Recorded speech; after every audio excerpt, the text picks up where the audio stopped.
Doctor Jaishankar शाही, BA प्रथम वर्ष, अनिवार्य हिंदी से संबंधित इस व्याख्यान में आज हिंदी के प्रसिद्ध कवि नागार्जुन रचित कविता बादल को घेरते देखा है का अनुशीलन हम प्रस्तुत करेंगे। पिछले व्याख्यानों के माध्यम से आप सब कवि नागार्जुन के बारे में परिचित हो चुके हैं। कवि नागार्जुन इस कविता में प्रकृति का चित्रण करते हैं। यह कविता प्रकृति के मनोहारी दृश्य को प्रस्तुत करती है। पहले कविता का हम वाचन करेंगे और फिर इसके भावार्थ को स्पष्ट करेंगे। कविता का शीर्षक है बादल को घेरते देखा है। कविता के शीर्षक से ही हमें संकेत मिलता है कि इसमें बादलों के विभिन्न मनोहारी रूपों का चित्रण कवि नागार्जुन ने किया है। बादल को घिरते देखा है। धूम धुआंरे काजल कारे बादल जब आसमान में घिरते हैं तो एक रमणीय छटा उत्पन्न होती है। बरसात के दिनों में, सावन भादो के महीने में जब बादल का घिरना होता है पावस ऋतु में, तो किस प्रकार का दृश्य उत्पन्न होता है, यहाँ कवि नागार्जुन उसको प्रस्तुत करते हैं। कविता के अवतरण का वाचन हम करते हैं और फिर इसके भावार्थ की चर्चा हम करेंगे।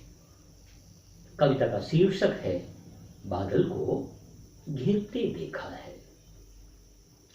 अमल धवल गिरी के शिखरों पर बादल को घेरते देखा है। अमल धवल गिरी के शिखरों पर बादल को घेरते देखा है। छोटे छोटे मोती जैसे उसके शीतल तुहिन कणों को मान सरोवर के उन स्वर्णिम कमलों पर गिरते देखा है। बादल को घेरते देखा है। प्रकृति का रमणीय चित्रण प्रस्तुत करते हुए यहाँ कवि नागार्जुन, यद्यपि जैसा कि आप जानते हैं या पिछले व्याख्यानों में हमने चर्चा की है कि नागार्जुन की कविताओं में प्रगतिवादी चेतना हमें मिलती है। नागार्जुन ने अपनी बहुत सारी कविताओं में देश की समस्याओं का जीवंत चित्रण किया है, जैसे गरीबी, भूखमरी, बेरोजगारी, अकाल, किसानों की विभिन्न प्रकार की समस्याएं, रोजी रोटी की समस्या, इन सब का मानविक चित्रण नागार्जुन ने अपनी कविताओं में किया है। तो नागार्जुन एक प्रगतिवादी कवि माने जाते हैं, लेकिन साथ ही जिस कविता का आज हम अनुशीलन प्रस्तुत कर रहे हैं यह प्रकृति के चित्रण से संबंधित है। तो यह नागार्जुन की कविता की एक दूसरी विशेषता है कि नागार्जुन प्रकृति के रमणीय रूपों का चित्रण करते दिखते हैं। इस कविता में भावार्थ देखते हैं। अमल धवल गिरी के शिखरों पर बादल को घिरते देखा है। गिरी कहते हैं पहाड़ को, पर्वत को। अमल धवल श्वेत रंग के पहाड़ों पर, श्वेत रंग के पहाड़ के शिखरों पर महाकवि नागार्जुन चित्रित करते हैं कि मैंने बादलों को घिरते हुए देखा है। पावस ऋतु का वर्णन है। बादल किस प्रकार से उमड़ते घुमड़ते हैं उसका चित्रण यहाँ कवि नागार्जुन करते हैं। अमल धवल, धवल कहते हैं श्वेत को, स्वच्छ को। अमल धवल गिरी के शिखरों पर, ऐसा गिरी, ऐसा पर्वत, ऐसा पहाड़ जो अमल है, निर्मल है और धवल है, श्वेत रंग का है, अर्थात बर्फीला पहाड़, बर्फ की चादर से ढका हुआ श्वेत रंग का पहाड़। तो एक दृश्य बिंब, एक चित्र उपस्थित कर रहे हैं कवि नागार्जुन यहाँ। पहाड़ों का चित्र, पहाड़ के शिखरों का चित्र, और वे पहाड़ श्वेत रंग के हैं, अमल हैं और धवल हैं। तो चित्रात्मकता है इस कविता में, जिसको अंग्रेजी में विजुअल इमेजरी कहा जाता है। कविता के इस वाक्य का फिर से वाचन। अमल धवल गिरी के शिखरों पर। अमल धवल गिरी,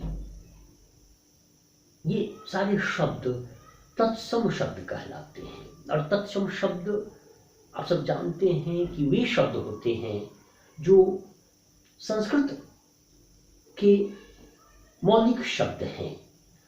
अमल धवल गिरी, ये सारे शब्द संस्कृत के शब्द हैं जो हिंदी भाषा में आ गए हैं, अपना लिए गए हैं। अमल धवल गिरी के शिखरों पर बादल को घिरते देखा है।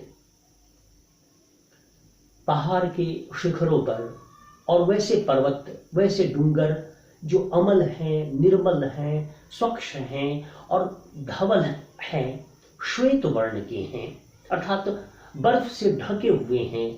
ऐसे पहाड़ के शिखरों पर बादल को उमड़ते, घुमड़ते, गरजते, घिरते देखा है कवि नागार्जुन ने।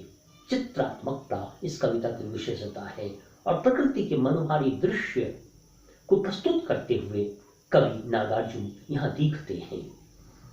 बादल पर हिंदी साहित्य के बहुत सारे कवियों ने अपनी कविताएं रची हैं। सूर्यकांत त्रिपाठी निराला ने बादल पर बहुत सारी कविताएं रची हैं। उनका एक प्रसिद्ध काव्य है बादल राग, जो कई खंडों में विभक्त है। वहाँ बादल का चित्रण करते हुए महाकवि निराला लिखते हैं, झूम झूम मृदु गरज गरज घनघोर, राग अमर अंबर में भर निज रोर। तो हिंदी साहित्य के बहुत से कवियों ने बादल पर कविताएं रची हैं और उसी श्रृंखला में नागार्जुन की यह कविता है जो प्रकृति के मनोहारी दृश्य को हमारे समक्ष प्रस्तुत करती है। अमल धवल गिरी के शिखरों पर बादल को घिरते देखा है। छोटे छोटे मोती जैसे उसके शीतल तुहिन कणों को, तुहिन करते हैं ओस की बूंदों को, छोटे छोटे मोती जैसे। शब्द बड़े मुलायम है और कवि कविता भी रच रहा है, साथ साथ चित्र भी बना रहा है। हमारी आंखों के सामने साकार चित्र उपस्थित होता है। छोटे छोटे मोती जैसे उसके शीतल तुहिन कणों को मानसरोवर के उन स्वर्णिम कमलों पर गिरते देखा है। मानसरोवर झील का वर्णन कवि नागार्जुन यहाँ करते हैं। अर्थात हिमालय की जो पर्वतमाला है, हिमालय के ऊंचे शिखर जो बर्फ से ढके होते हैं और जहाँ मानसरोवर झील है, उस मानसरोवर झील का वर्णन कवि नागार्जुन यहाँ करते हैं। नागार्जुन यायावर कवि रहे हैं, अर्थात वे हमेशा यात्रा करते रहे हैं।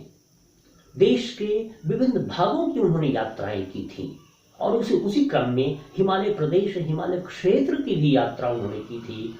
और उसका तो यह कविता यात्रा वृत्त को प्रस्तुत करती है। यह कविता एक प्रकार से ट्रैवलॉग है।